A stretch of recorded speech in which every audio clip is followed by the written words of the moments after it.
Good day everyone, I'm Ms. Gona K. I will be your lecturer during this course for the biochemistry subject. During this course, I hope you will all successfully pass it. During this course, we will deal with a variety subject.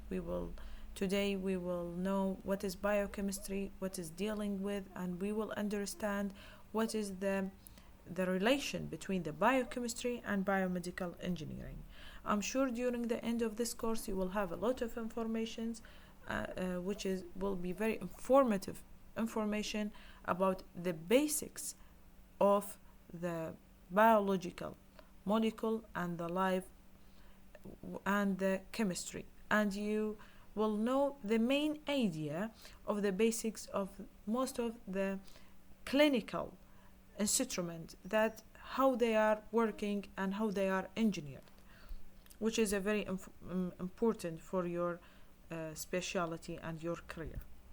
Let's before everything know as a beginning what is biochemistry. Generally, biochemistry, from the name we know bio and chemistry, is a branch of science that study the chemical and physiochemical reaction processes and substance occur in living matter. So it's chemistry of life. We can define it simply as a chemistry of life. Biochemistry is a chemistry of life. A prefix of bio is mean in a Greek language is mean life, and chemistry is that science that deal with chemical reactions. Generally, what is the scope of biochemistry? Biochemistry describes in molecular term the structures and the mechanisms and the chemical processes shared by all organisms. How? By providing and organizing the principle underlying the life of all diverse form, and it also provide the important insights and practical application in medicine, agriculture, nutrition, and industry. So, if you know biochemistry, if you have any wonder of life, you have to know the main idea of biochemistry. During this term, we will learn so many informations of variety part of biochemistry. We will deal with DNA. We will know what is DNA, what is the main structure of it, what are enzymes, what are proteins, what are lipids, what are saccharides, what are the main structure of them, what are the processes and the mechanism that they are go through. Why should we learn about these things? Why should we study? What we need from knowing these? These are the basic principles of all life processes and principles of how your body and living organisms that going through. By knowing these basics, you can innovate a new innovation as a biomedical engineer.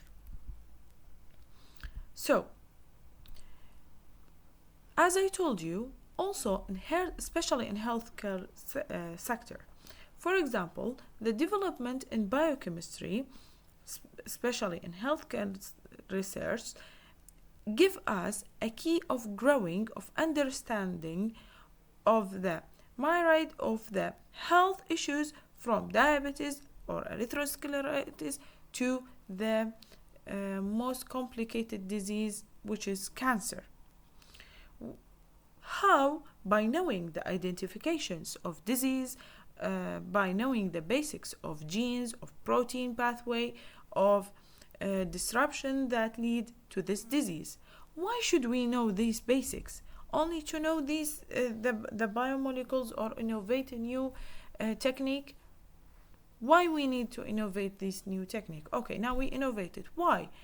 To know the prevention, to know the early stage of the disease, to prevent it and or give the early treatment, or to monitor the disease until it's cured.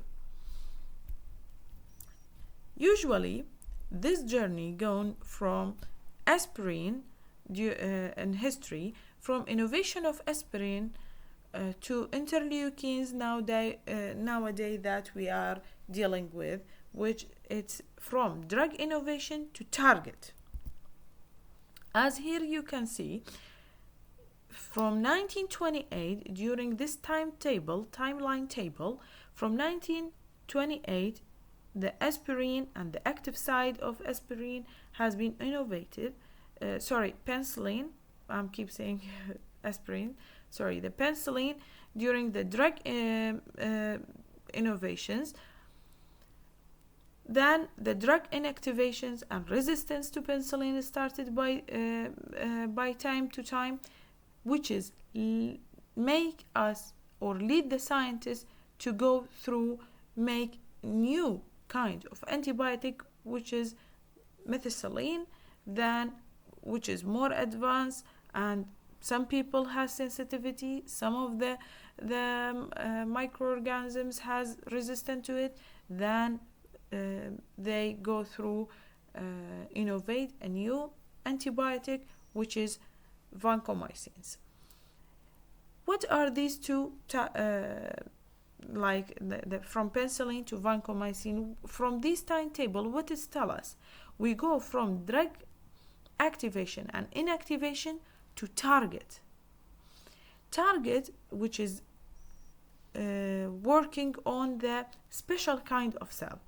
Nowadays it has been modified, we are especially in 2000s, these techniques has been modified and become more precisely working on a special part of the target also. Can you imagine? All of these could be telling by knowing the basics of biochemistry. What are the medical diagnostic tools? Okay, for example, that has been used related to biochemistry. First of all, I want you to know, which is a very important for you, for your subspecialty to know, what are the term of biosensors, because biomedical engineering in the healthcare sector and in medical let we say in medical instrument, we are all work in this area by which is the biosensors.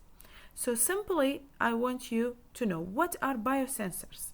The biosensors are an analytical devices that combine the biological recognition element, such as shown here in its own first part in the analyte.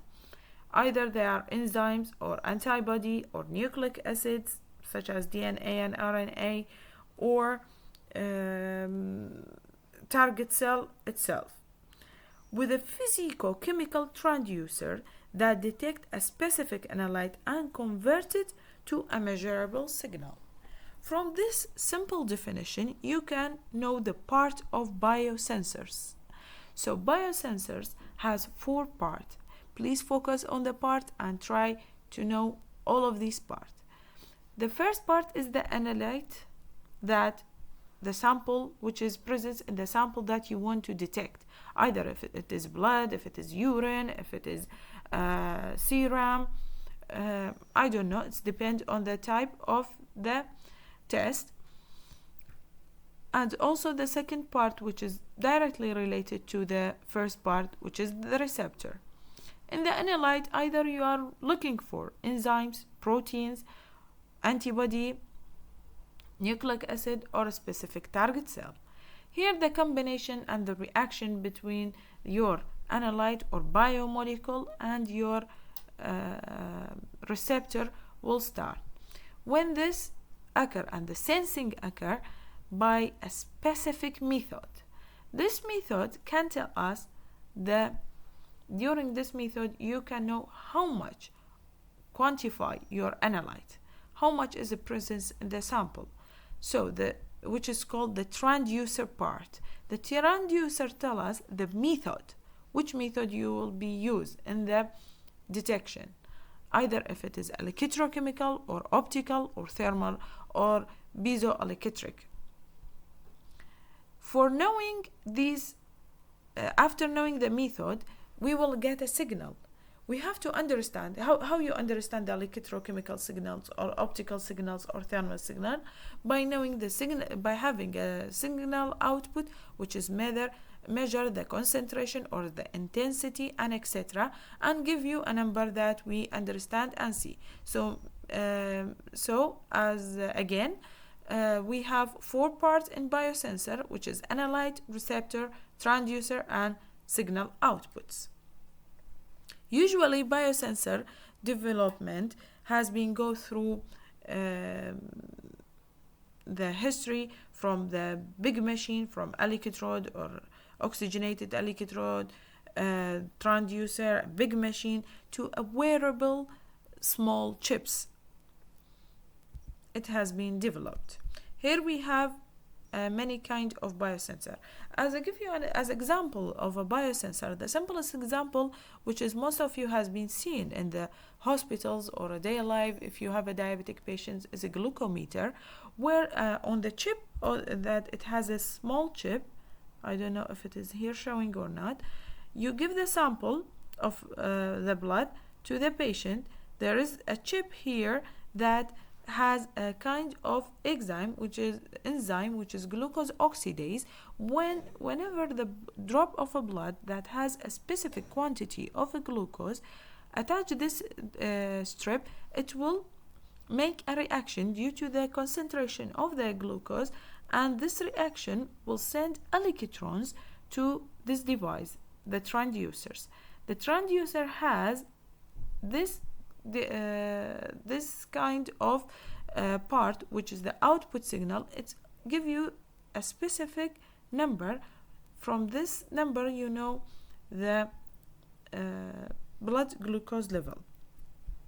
From this big machine, now we are going to the chips, or the techniques that has been present in smartwatch that you daily you use, and you can make your own detection lab for the patient that has chronic diseases on their own mobile. These kind of chips, why we are dealing now with these kind of chips, why it's simplified? Because as much as we are going and developing nowadays, we are going from big bulk to small to a nano. The nano range, you know, it's small particles that has a diameter of 10 to minus 9 diameter, which has a very small particles and a very reactive particles. This range of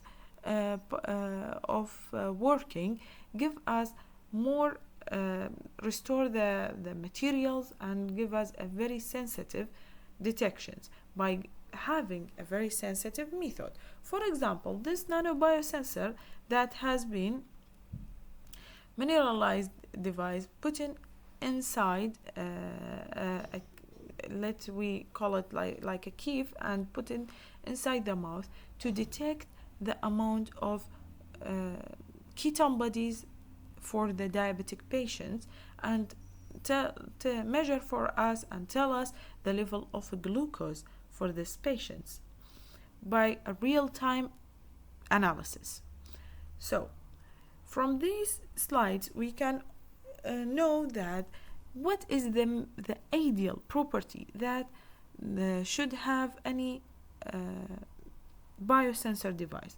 What is the ideal property for the biosensor device? The ideal property for the biosensor device is not by making a very big device. No, nowadays is to make it small, portable, cheap, and capable of being used. It means safe for a person.